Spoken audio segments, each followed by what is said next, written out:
Divine Indifference. By Orthoris. Chapter 22. Training Montage. Oof.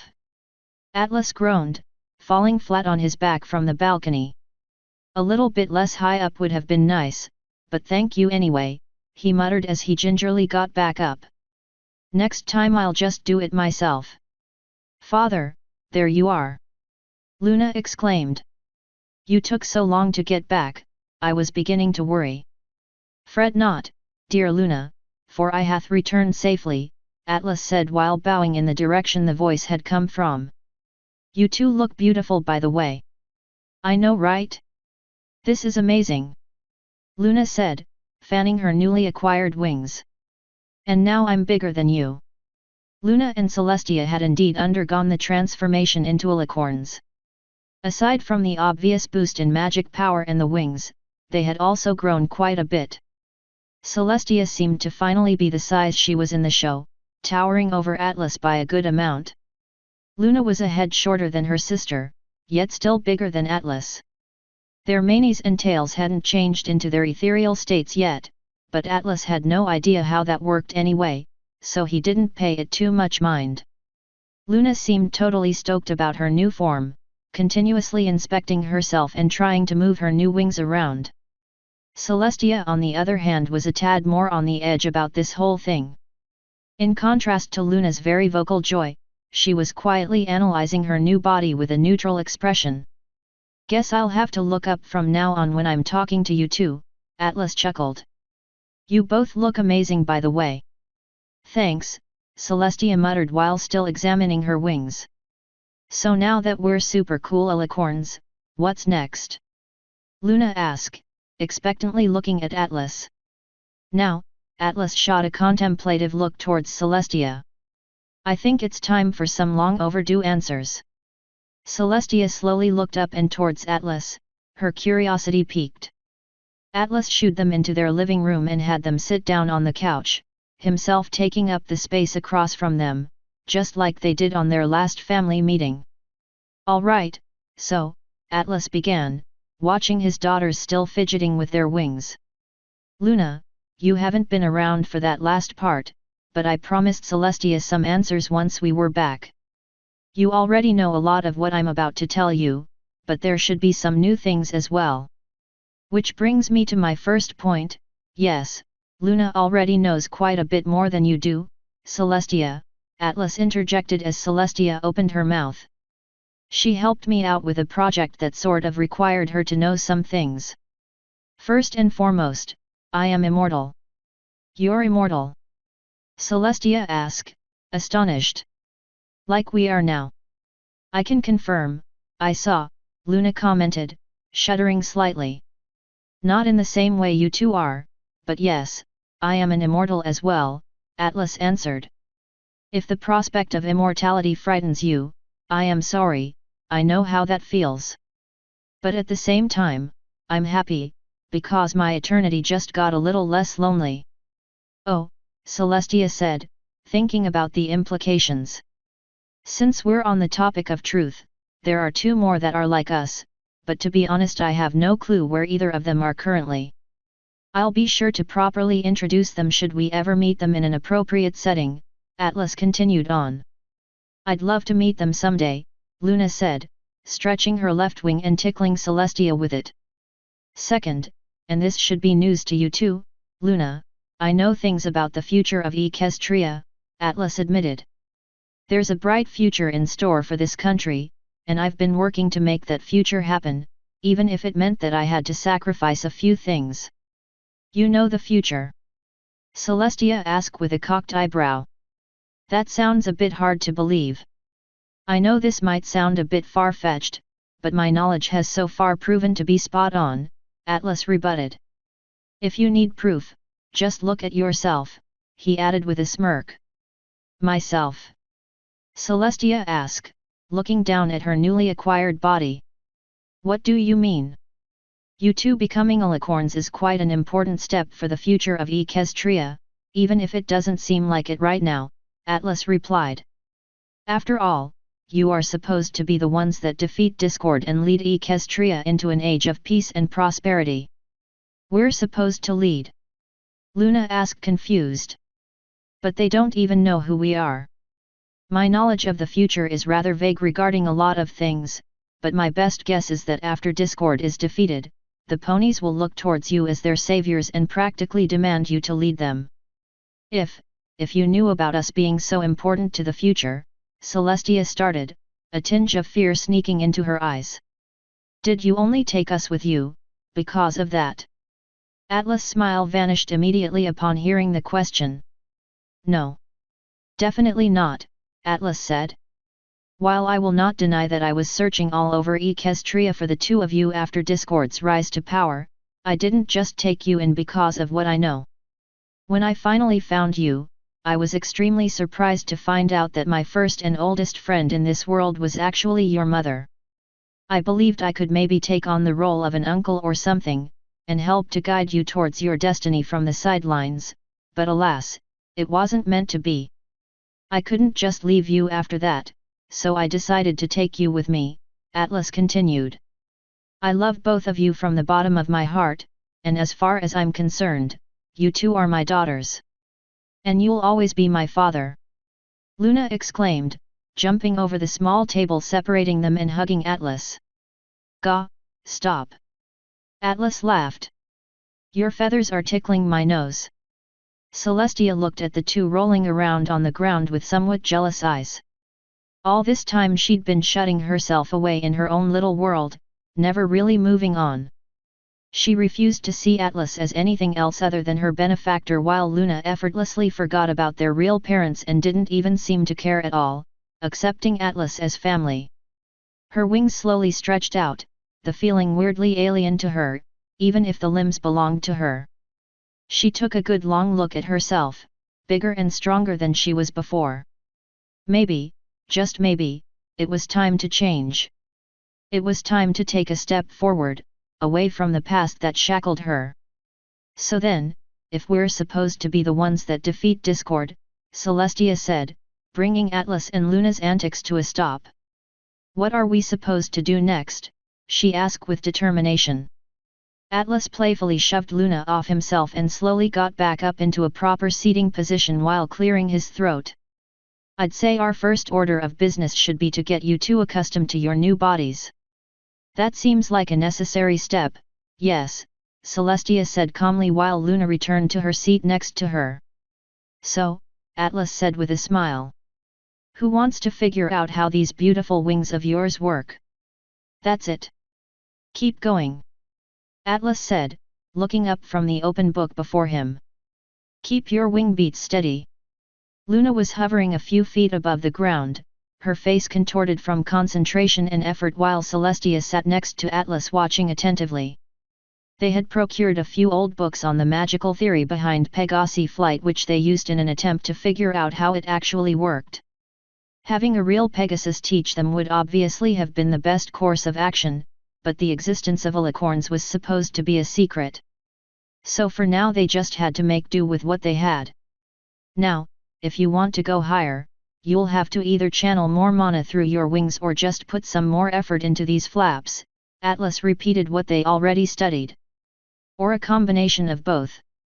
Luna tried to do as she was told, but the attempt at changing her output caused her wings to desync from each other. As a result, Luna experienced some slight turbulence which snowballed until she eventually crashed down to the ground with a yelp. Are you okay? Atlas asked, offering his hoof to her. Yes, just a bit sore, Luna replied, gladly accepting Atlas's offering and pulling herself upright. This is a lot harder than it sounded in theory, she added with a frown. Well, don't tell me you expected to completely master flying on your first try. Atlas asked with a chuckle. Especially considering that you're working with a set of completely new limbs. No, of course not, Luna replied. I just thought it wouldn't be as hard. I'm sure we'll get the hang of it eventually, Celestia said from the sidelines, preparing herself for her first try as well. I, for one, am actually looking forward to being able to soar through the sky.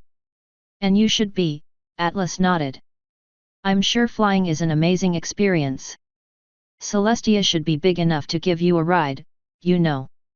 Celestia had just lifted off the ground when Luna let the comment slip, causing her to blush furiously and face-plant immediately.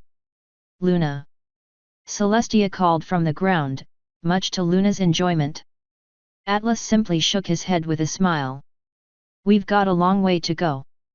Let's get down to business," Atlas sing-songed, "to shoot down these plums." The 3 ponies were currently outside, which was a rarity for Celestia. She seemed to be nervous, judging by her constant fidgeting and glancing around, but she didn't complain even once.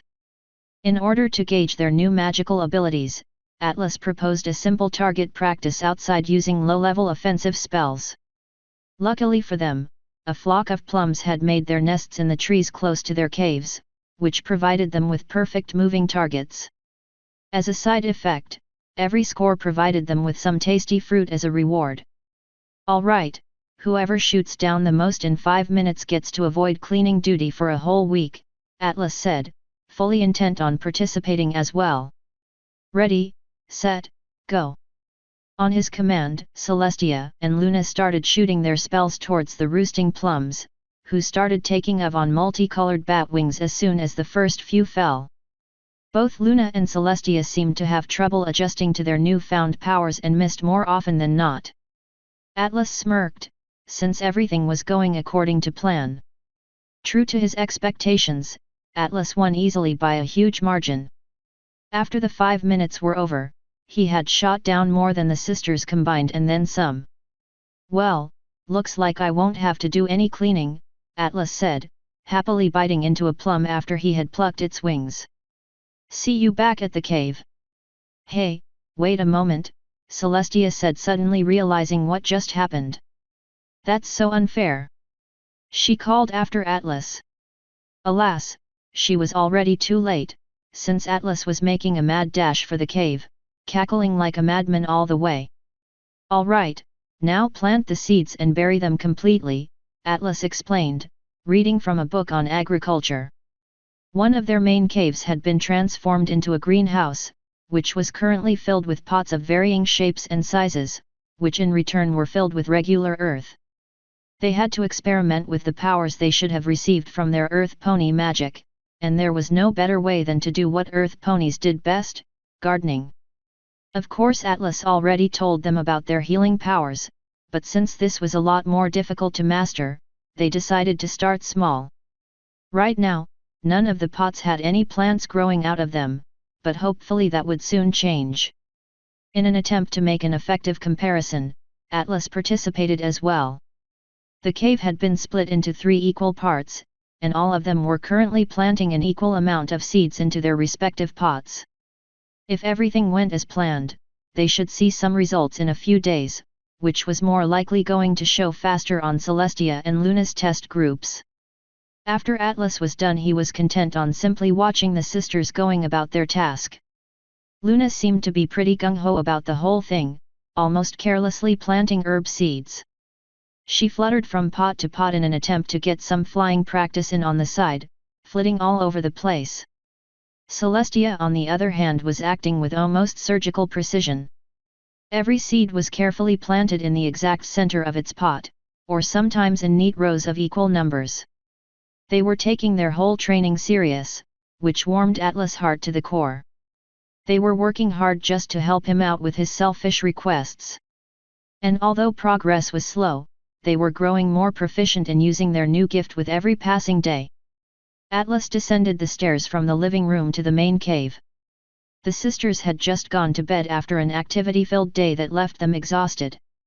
He hadn't had to do any cleaning over the last few months, since he always won in their competitions. The two were getting dangerously close to beating him every now and again, though, signaling that they were getting closer to the end of their training. Both of them were quite proficient with all of their newfound powers. By now they were able to fly effortlessly through the sky, with Luna even daring to pull off her first tricks. The plants they had been growing were without exception at least twice as big as the one Atlas had planted. And they had both regained full control over their magical facilities, making them a force to be reckoned with in their respective fields. Their progress made Atlas happy, but at the same time, with every new hurdle they passed, Atlas started to feel more afraid. He had been trying to ignore the implications, but now that the training was close to finishing he had to face the facts. The day of the fight was drawing closer, and when it finally came, he would have no other choice than to watch as the promise he made so long ago would finally be fulfilled. To make matters worse, he wasn't entirely sure how they were supposed to actually defeat Discord, since even after researching an insane amount, he still had no clue about where the elements of harmony were hidden away. He slowly approached the center of the main cave before plopping down facing the walls away from the entrance, looking at the multicolored mana batteries affixed to them. "Won't you show me the way?"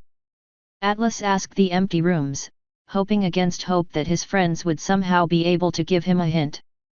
The similarities his mana batteries had to the elements wasn't lost on him, since both of them were incredibly powerful, colored artifacts.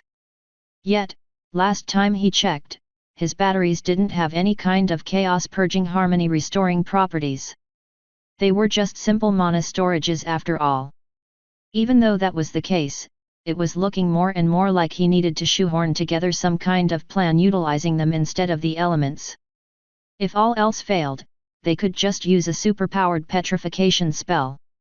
Whether or not this would hold for the required 1,000 years was uncertain, but the amount of mana they could pump into a spell with the support of all 6 batteries would be ridiculous. Atlas was just about to return back upstairs and go to sleep as well, when he noticed the purple battery being a bit slanted. Intent on fixing it, he walked up to it to inspect what the problem was. The problem was easy enough to identify, since the golden decorations holding it to the wall seemed to be slightly bent, and even broken in some parts. With a sigh, Atlas looked at how crooked the whole thing had become, before remembering that he had specifically enchanted the gold to be a lot sturdier than usual. Squinting, he climbed upon the table in front of it to get a closer look. Something was not quite right here and he was going to get to the bottom of it. He ran a magical scan on it, which returned nothing out of the ordinary. Next, he poked it a few times with his hoof, seeing if any change would reveal itself, only to be disappointed again.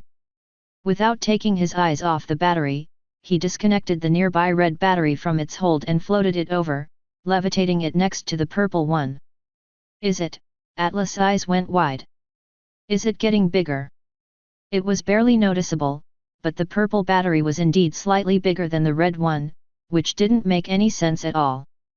The precision with which all of the batteries were made was insane, so there shouldn't be any discrepancies with their size. Atlas knew there couldn't be, since he checked this quite a few times, both during making them and after having finished the whole set. The irregular growth had destroyed the golden cage holding it, of that he was now certain.